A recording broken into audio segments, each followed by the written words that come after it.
کہ خسرو اور کہ قباد بڑے بڑے یہ کیانی کہلاتے ہیں. یہ کیان جو ہے یہ بڑی عظیم ایک یہ سمجھیے کہ خاندان تھا بادشاہوں کا، لیکن یہ کہ وہ پوری سلطنت کسریٰ ختم ہو گئی. کیوں؟ اس نے حضور کے نامہ مبارک کو چاک کیا تھا، اور حضور نے فرما دیا تھا صلی اللہ علیہ وسلم خسرو نے میرا خط نہیں چاک کیا، اپنی سلطنت چاک کیا. اور واقعتاً سلطنت کسریٰ جو ہے ختم ہو گئی، نام و نشان ختم ہو گئے. دوسری طرف سلطنت روما تھی، عیسائیوں کے ساتھ، کیونکہ وہ تھی کرسچین، عیسائیوں کے ساتھ حضور کے زمانے میں کوئی براہ راست تصادم نہیں ہوا تھا. سارا تصادم ہوا تھا یا مشرکین عرب سے اور یا یہودیوں سے. عیسائی جو ہے عربین پیننسولا میں تھے ہی نہیں، یمن کے علاقے میں کچھ تھے لیکن ان کی کوئی حیثیت نہیں تھی، لہذا کوئی کنفرنٹیشن نہیں ہوئی. دوسرے عیسائیوں میں ابھی اہل علم موجود تھے، جیسے آپ کو معلوم ہے نجاشی بادشاہ کیسے ایمان لے آیا. اس نے حضرت عیسیٰ کے بارے میں پوچھا، حضرت جعفر طیار رضی اللہ تعالیٰ عنہ نے سورہ مریم کی آیات پڑھ کر سنائی، اور اس نے کہا بے نہیں جو ان آیات میں تم نے پڑھا ہے، عیسیٰ کی حقیقت اس سے تن کے برابر بھی زیادہ نہیں ہے. اسی طرح ہرقل نے جب اس کو حضور کا نامہ مبارک پہنچا، اس نے جو بھی پیغامبر آئے تھے ایلچی ان کا اکرام کیا، احترام کیا. وہ عالم تھا، جان گیا کہ یہ نبی آخر الزمان ہے، چاہتا تھا کہ میں ایمان لے آؤں بشرطے کہ میرے سارے درباری سپہ سالار بھی ایمان لے آئے. جیسے کہ سن 300 عیسوی میں پوری رومن امپائر نے عیسائیت اختیار کی تھی، اس سے پہلے وہ بت پرست تھے. 300 عیسوی میں سلطنت روما کا جو ایمپرر تھا وہ ایمان لے آیا حضرت عیسیٰ پر. اس وقت تک ظاہر بات ہے اسلام حضرت عیسیٰ کا دین تھا، حضور تو ابھی آئے نہیں، حضور کے آنے میں تو ابھی 300 برس باقی ہے. وہ عیسائی ہو گیا، پوری مملکت عیسائی ہو گئی، تو وہ نظام جو تھا حکومت کا برقرار رہا، انٹیکٹ رہا. ہرقل یہ چاہتا تھا کہ اسی طرح میری پوری سلطنت ایمان لے آئے تو میری حکومت برقرار رہے، لیکن یہ کہ اس کے جو درباری تھے اور اس کے بڑے بڑے جو سپہ سالار اور جرنیل تھے انہوں نے ریجیکٹ کر دیا، اور یہ بادشاہت کی بیڑی اس کے پاؤں میں پڑی رہ گئی. ایمان تو نہیں لایا لیکن پہچان گیا تھا حضور کو صلی اللہ علیہ وسلم. اور اس سلطنت روما سے پھر آپ کو معلوم ہونا چاہیے کہ مسلمانوں نے اس کی 3 ٹانگوں میں سے 2 ٹانگیں توڑ دی، پورے شمالی افریقہ سے نکال باہر کیا، پورے مغربی ایشیا سے یہ شام اور ترکی کا علاقہ اناطولیہ نکال دیا، اور اس کی سلطنت محدود رہ گئی یورپ کے اندر. تو یہ عظیم کام ہوئے ہیں حضرت عمر رضی اللہ تعالیٰ عنہ کے عہد میں. اب سوچئے اس عظیم ریولوشن کا بھی کوئی کاؤنٹر ریولوشن ہونا چاہیے تھا کہ نہیں؟ ایرانی بڑے زبردست نیشنلسٹ لوگ تھے، نسل پرست، اپنی نسل پر فخر کرنے والے. ہماری روایات عظیم ہیں، ہم کہ خسرو کے وارث ہیں. اور آپ کو معلوم ہے کہ آخری جو بادشاہ تھا رضا شاہ پہلوی، وہ چاہتا تھا کہ خسرو کے دور کی عظمت اور سطوت کو دوبارہ لے آئے. 2500 سالہ جشن اس نے منایا تھا، وہ چاہتا تھا وہی شان میری ہو جائے جو کہ خسرو کی تھی. یہ جو ان کے اندر نیشنلزم تھا، جب ان کی سلطنت کے پرچے اڑ گئے حضرت عمر رضی اللہ تعالیٰ عنہ کے ہاتھوں، تو ان کے دلوں میں حضرت عمر کی دشمنی، وہ خون کے پیاسے ہو گئے عمر کے رضی اللہ تعالیٰ عنہ. میں یہاں آپ کو ذرا ایک حوالہ دے دوں. فردوسی نے جو شاہ نامہ لکھا، حالانکہ وہ مسلمان تھے لیکن چونکہ پرانے ایرانی ذہن کی عکاسی کر رہے تھے، تو انہوں نے جب کہ عرب فوجیں آئی ہیں تو اس نے ایران کا جو اپنے اوپر فخر تھا اس کی ترجمانی کرتے ہوئے لکھا ہے، زشیر شتر خوردنو سوسمار عرب را بجائیست آیت قرار کہ تختے کیارا کنند آرزو تفو برتو ہے ترخ کرداں تفو. کہ یہ عرب اونٹنیوں کا دودھ پینے والے، گوہ کھانے والے. یہ گوہ ایک بڑی سی چھپکلی کا جیسا جانور ہوتا ہے جو صحرا کے اندر ہوتا ہے، اور وہ اپنا ایک گھر بنا کر رہتا ہے، اسے کھاتے تھے.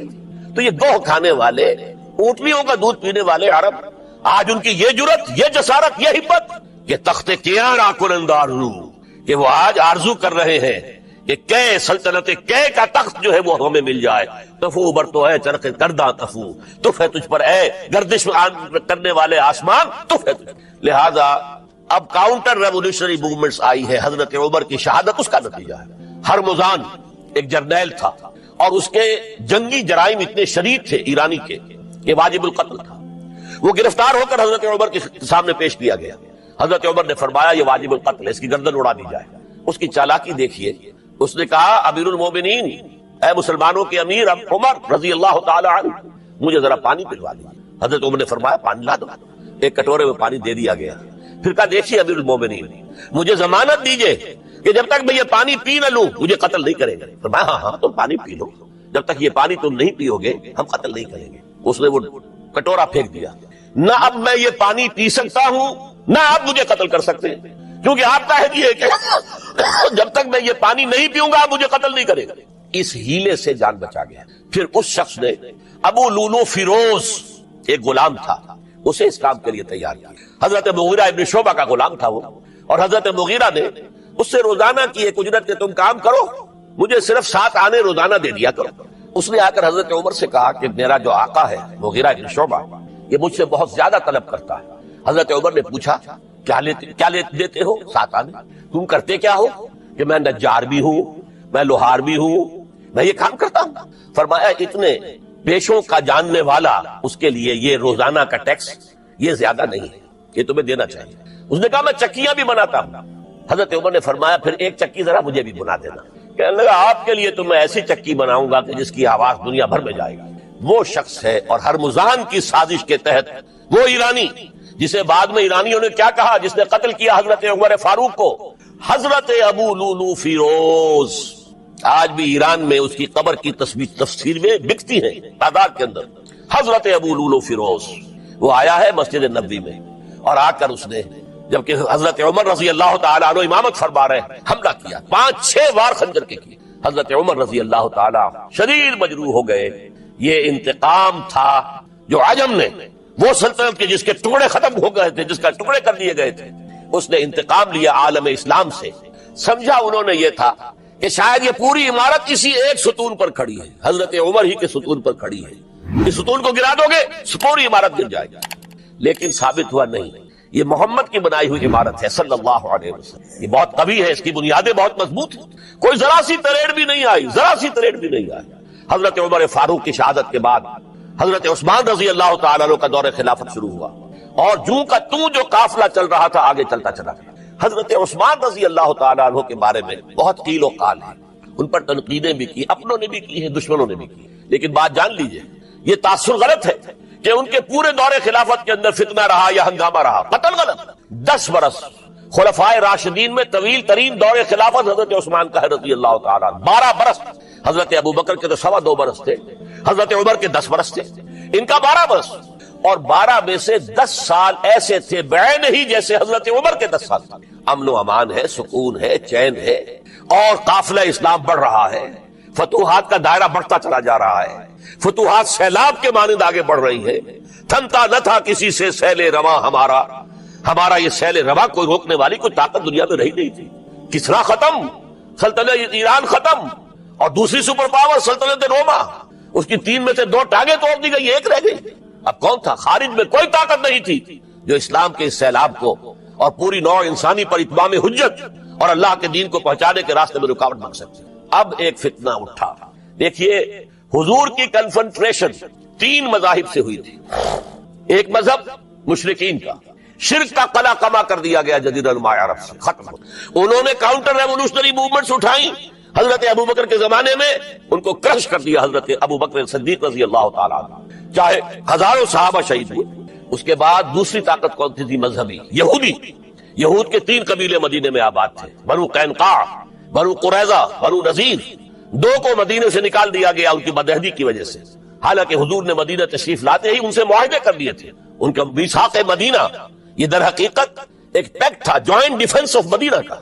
مدینے پر اگر کوئی حملہ کرے گا، اور ظاہر بات ہے یہ ایک امکان تھا کہ مکے والے آ کر حملہ کریں، مشرکین مکہ، لیکن مدینے کا ہم تحفظ کریں گے مل کر مسلمان اور یہودی۔ لیکن انہوں نے ہر موقع پر وعدہ خلافی، پہلے بنو قینقاع نکالے گئے، پھر بنو نذیر نکالے گئے، غزوہ احزاب کے موقع پر بدترین جو ہے بدعہدی بنو قریظہ نے کی، اور ان کو بڑی سخت سزا دی گئی، کیونکہ انہوں نے خود کہا تھا کہ ہمارا فیصلہ سعد ابن معاذ رضی اللہ تعالی عنہ جو فیصلہ کر دیں گے وہ ہمارے حلیف ہے، جو فیصلہ کر دیں گے ہمیں قبول ہوگا۔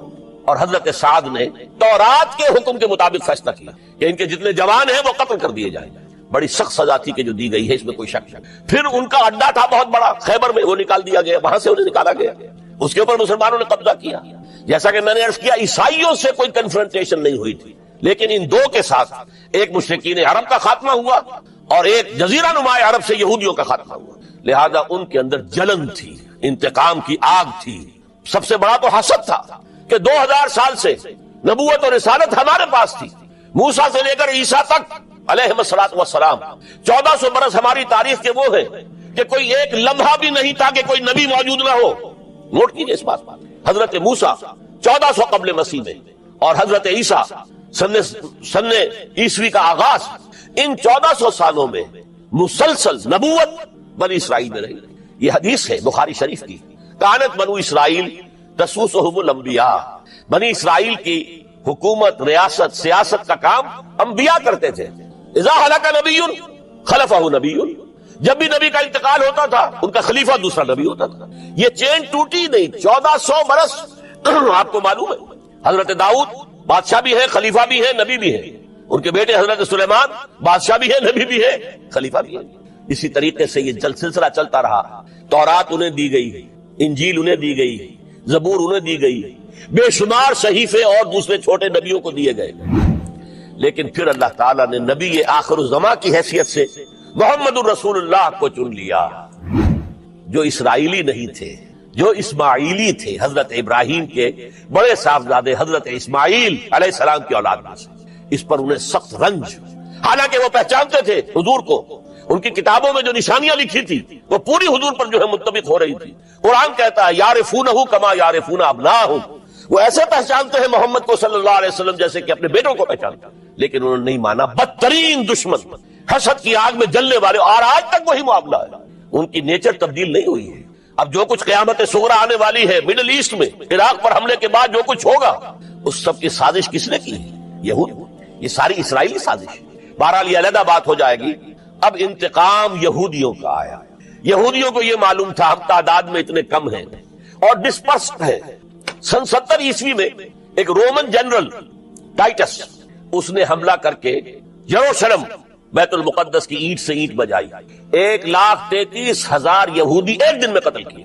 اور ان کا سیکنڈ ٹیمپل جو تھا، جو حضرت سلیمان نے بنایا تھا، معبد، عبادت گاہ، ہم تو اسے مسجد کہیں گے، مسجد اقصیٰ، لیکن انہوں نے اسے کہا ہیکل، ٹیمپل. اس کو گرا دیا تھا نبوکڈنیزر نے 587 عیسوی میں. دوبارہ انہوں نے بنایا، اسے ٹائٹس نے گرا دیا. وہ آج تک گرا پڑا ہوا ہے. آج تک صرف ایک دیوار اس کی سلامت ہے جسے وہ ویلنگ وال کہتے ہیں. وہاں جا کر ماتم کرتے ہیں، روتے ہیں، پیٹتے ہیں. اور اس کو اس وقت سے نکال دیا گیا یہودیوں کو، نکل جاؤ فلسطین سے، بھاگ جاؤ یہاں سے، دفع ہو جاؤ. لہذا وہ ڈسپرس ہو گئے. کوئی یورپ چلے گئے، کوئی روس چلے گئے، کوئی ہندوستان چلے گئے، کوئی افریقہ کے ممالک میں چلے گئے، کچھ ایران میں آ گئے. یہ سب اس کو وہ کہتے ہیں ڈایاسپورا. ہمارا وہ دور جس میں ہم دنیا میں منتشر تھے. جب پوری دنیا میں منتشر تھے تو ظاہر بات ہے کسی فوجی مہم کے ذریعے سے مسلمانوں سے انتقام لینا ممکن نہیں تھا.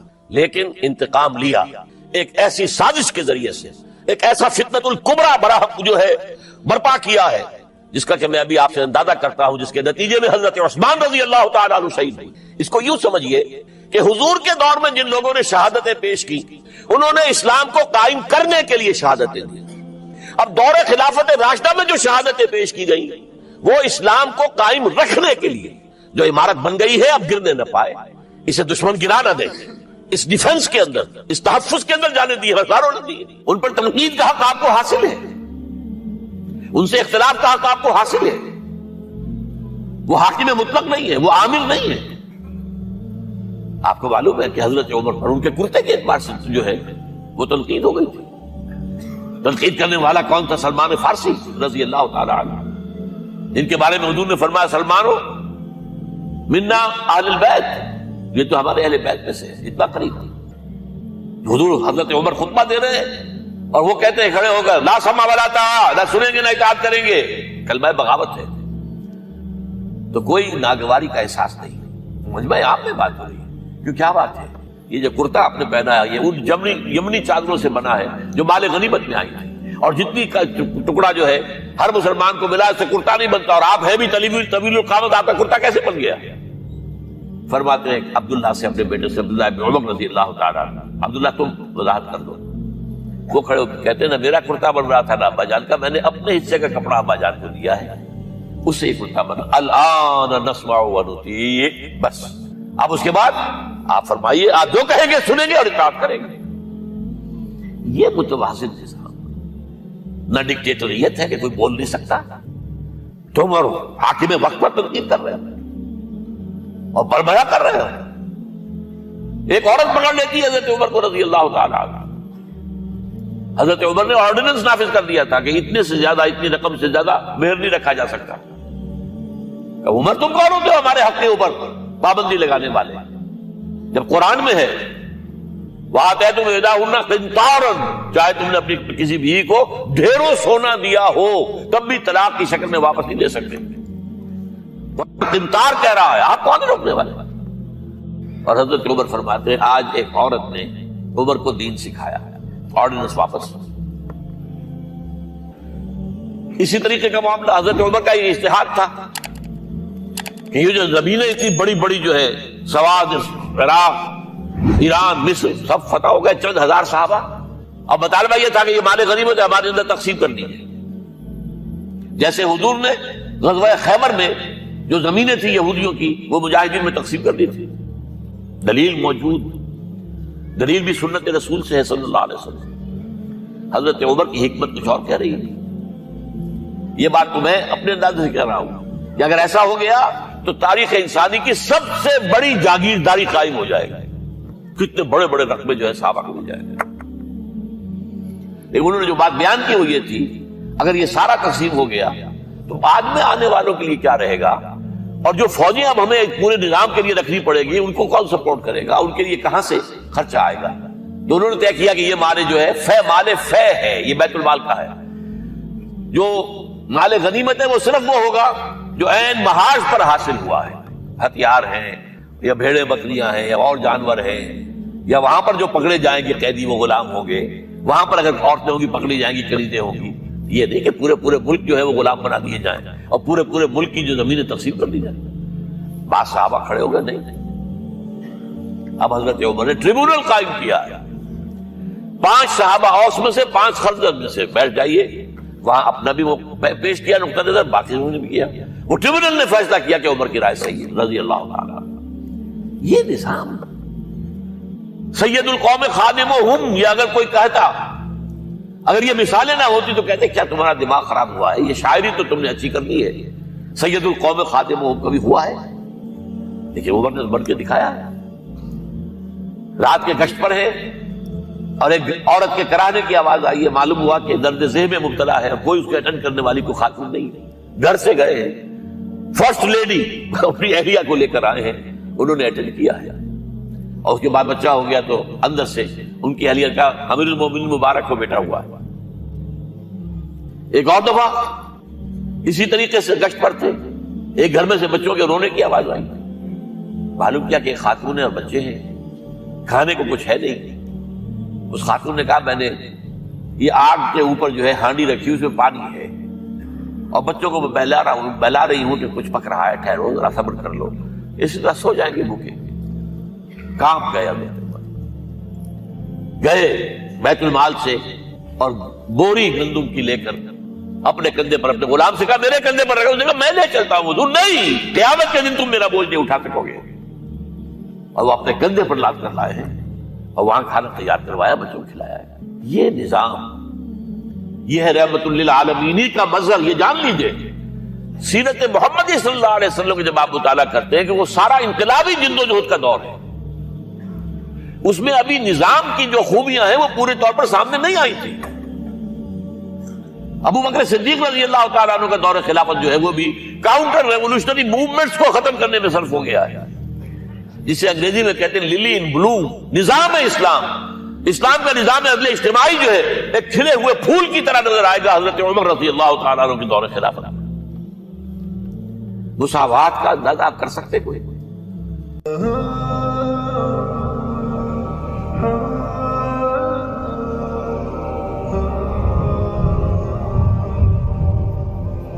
حضرت عمر رضی اللہ تعالیٰ عنہ کا عہد خلافت ہے. بیت المقدس کا محاصرہ کیا گیا، فصیل بڑی اونچی، شہر اندر سے سیلف سفیشینٹ، حملے کا راستہ کوئی نہیں. محاصرہ طول کھینچ رہا ہے لیکن ان کے پاس رسد بھی موجود ہے، پانی بھی موجود ہے، وہ دروازے بند کر کے بیٹھے ہوئے. بالآخر اللہ تعالیٰ کی مشیت کا ظہور کیسے ہوا؟ ان کے کچھ علماء آئے فصیل پر، کہا دیکھو مسلمانوں تم قیامت تک بھی یہاں پڑے رہو گے محاصرہ کر کے، ہمارا یہ شہر فتح نہیں ہوگا. ہاں ایک درویش بادشاہ کے ہاتھوں یہ شہر فتح ہونا ہے لیکن تمہارے اندر ہمیں وہ نظر نہیں. ابو عبیدہ بن الجراح رضی اللہ تعالی عنہ امین هذه الامہ، ان کا فوراً ذہن گیا وہ درویش بادشاہ مدینے میں بیٹھا ہوا ہے عمر رضی اللہ تعالی.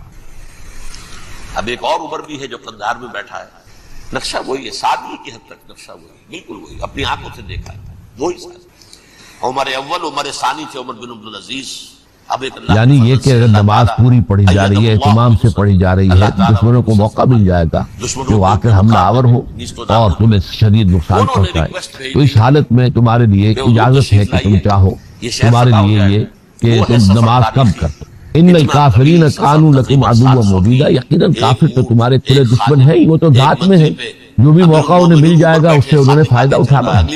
یہ آیت مبارکہ اس اعتبار سے بہت اہم ہے کہ قصر فی الصلاۃ کا حکم قرآن مجید میں صرف اسی آیت میں، لیکن کیونکہ ظاہر الفاظ کے اعتبار سے اس کے اندر اضافی شرط ہے، ایک تو سب اور دوسرے یہ کہ اگر خوف، لہذا جو بھی اصحاب ظاہر ہیں جنہوں نے وہی بات جو میں کہہ رہا تھا کہ ہم تو صرف قرآن ہی کو تھامیں گے، ہمیں رسول کی سنت سے کوئی سروکار نہیں ہے، وہ تو وقتی چیز تھی، ان کا معاملہ یہ ہوا ہے. اصحاب ظاہر ہمارے ہاں بھی رہے، پہلے بھی رہے. ابن حزم ظاہری، ان کا نام بھی جو ہے اس خطے کا یا اس مکتب فکر کا ظاہریہ، ظاہر پر بات کرنے والے، ظاہر پر سننے والے. اور پھر خوارج جنہوں نے کہا تھا کہ ہمارے لیے صرف قرآن کا، تو ان سب کے نزدیک قصر جو ہے وہ نماز میں صرف حالت خوف ہے، اس لیے کہ یہاں پر یہ شرط ہے. اور دوسرے یہ کہ اجازت دی گئی ہے، اس میں کوئی حکم نہیں دیا گیا. فلیس علیکم جناح، کوئی حرج نہیں ہے، تم پر کوئی گرفت نہیں ہوگی، کوئی ملامت نہیں ہوگی، تمہیں پر کوئی گناہ نہیں آئے گا اگر تم کمی کر لو نماز. قصر کہتے کم کر، اصول آپ کی طرف سے جو کمی رہ گئی ہو، تقصیر اسی سے بنا ہے. تقصیر کی میں اپنے تقصیر کی معافی چاہتا ہوں، مجھ سے جو کمی رہ گئی ہے میں اس کی معافی چاہتا ہوں. قصر یہ جو لفظ ہے قصر کاف اور سین کے ساتھ آئے گا، تب بھی کسی چیز کی کمی ہونا ہے. قصر قصر اور ان کے ساتھ یہ یوں سمجھیے کہ حکمت لغہ جو ہے، زبان کی جو حکمت ہے کہ الفاظ قریب قریب سے جو ہوتے ہیں. قصر خے سین رے اور خاص سواد را قصر، یہ بھی جو ہے یہ تمام کی تمام اختصار، کم کرنا، مختصر کر دینا. تو قصر ہو، خسر ہو، قصر ہو، یہ سب قسم جو الفاظ ہیں جو کچھ ہم وزن سے بھی ہیں اور جو ایک اپنے آواز کے ساؤنڈ کے اعتبار سے بھی ایک دوسرے سے قریب ہے، اس کا جو مادہ ہے وہ ایک دوسرے سے قریب ہے، ان کا مفہوم ایک معنی. تو ان تقصروا من الصلاۃ ان خفتم ان یفتنکم الذین کفروا، اگر تمہیں یہ اندیشہ ہو کہ تمہیں فتنے میں ڈال دیں گے، تمہیں مصیبت میں مبتلا کر دیں گے کافر. ان الکافرین کانوا لکم عدوا مبینا، یہ تو بات واضح ہے کہ کافر تو تمہارے کھلے دشمن ہیں، ہر وقت ہاتھ میں ہے، موقع دیکھتے ہیں. تو جیسا کہ میں نے عرض کیا کہ اس میں ظاہریہ، ابن حزم ظاہری اور خوارج کے نزدیک قصر جو ہے نماز میں وہ صرف حالت خوف، عام سفر میں قصر نہیں. لیکن یہ کہ سنت رسول صلی اللہ علیہ وسلم سے ثابت ہے کہ آپ نے ہر سفر میں قصر کیا، چاہے کوئی خوف ہو، چاہے حالت جنگ ہو، چاہے نارمل. چنانچہ حضرت عمر رضی اللہ تعالیٰ عنہ نے اس معاملے میں اپنا ایک شبہ پیش کیا تھا حضور کے سامنے صلی اللہ علیہ وسلم. قرآن مجید میں تو یہ ایک رعایت ہے، اور نمبر دو یہ کہ اس کے ساتھ شرط جو دوسری ہے، سفر بھی ہو اور سفر کے ساتھ خوف، حالت خوف، دشمن کی طرف سے اندیشہ. اس پر حضور نے فرمایا صلی اللہ علیہ وسلم صدقۃ تصدق اللہ بها علیکم فاقبلوا صدقتہ.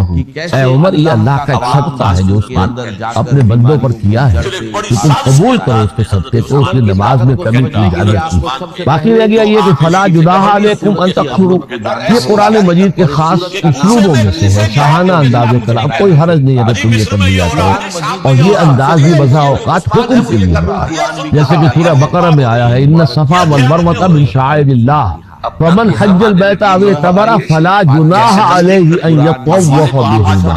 یہ جو صفا اور مروہ کی پہاڑیاں ہیں یہ بھی اللہ تعالیٰ کے شعائر میں سے ہے. تم میں سے جو کوئی بھی اللہ کے گھر کا حج کرے یا عمرہ ادا کرے تو کوئی حرج نہیں ہے کہ وہ طواف کر لیا کرے. اب یہاں پر بھی کوئی حرج نہیں ہے کہ الفاظ کرے، لیکن یہ واجب ہے. سمجھیے کہ جو واجبات ہیں، جو بھی حج کے مناسک ہیں اور جو عمرے کے واجبات ان میں شامل، یہ قرآن مجید کا ایک شاہانہ انداز ہے اللہ تعالیٰ. جیسے کہ لعل کے بارے میں نے کہا کہ جیسے بادشاہ کسی سے کہے ہم تمہیں فلاں مہم پر بھیج رہے ہیں فلاں جرنیل کو، اور اگر تم کامیاب آئے تو شاید کہ ہم تمہیں فلاں صوبے کی ضرورت دیں۔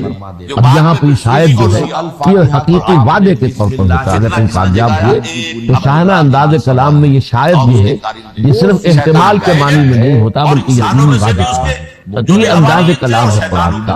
فَإِذَا ضَرَبْتُمْ فِي الْأَرْضِ، اب جب تم زمین میں نکلو، فَلَيْسَ عَلَيْكُمْ جُنَاحٌ، تو کوئی حرج نہیں ہے تم پر، کوئی گناہ نہیں ہے، أَن تَقْصُرُوا مِنَ الصَّلَاةِ، کہ تم کم کر دو نماز کو، قصر کرو نماز کو۔ إِن خِفْتُمْ أَن يَفْتِنَكُمُ الَّذِينَ كَفَرُوا، اگر تمہیں اندیشہ ہو کہ تمہیں دشمن جو ہے وہ فتنے میں مبتلا کر دیں گے۔